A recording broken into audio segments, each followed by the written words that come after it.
Ito na yung surprise. Ang galing mo yung blindfold mo.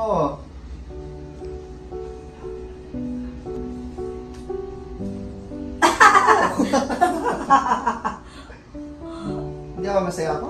Oo, sobrang saya. Ikaw yan.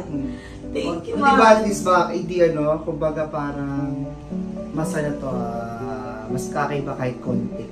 Kasi most of the time, pag Valentine, usually nagbibigay ng mga material thing. Diba?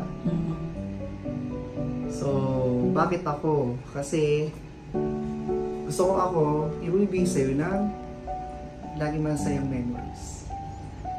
Memories. Kasi di ba pag binigyan ng bagay, ay sentimental value to. Parang ganyan. I-keep ko to kasi binigay sa'yo ito ng Valentine's. Naisip ko na sarili ko na lang. Kasi, ang kaya offer sa'yo kasi yung love ko, yung faithful, yan. Importante yan. Saka kasi pag magkasama naman tayo, everyday Valentine's. Araw-araw Valentine's Day. Saka, hanggat nabubuhay ka, yung memories na ibibigay sa mga happy memories, dadalhin mo yung everyday. Hindi lang yung memory na naalala mo last year, last year, yung memories na maalala mo linggo-linggo, everyday. Kasi pag binigyan lang kita ng gamit, sana lang yan. Saka yung pagkatao ko, yun yung in-offer ko na sa'yo. Kasi ito yung first Valentine's na magkasama tayo dalawa. Yes. Gusto ko yung kakaiba. Pero ko lang kung kakaiba to or something. Pero ito yung unang naisip ko kasi talaga.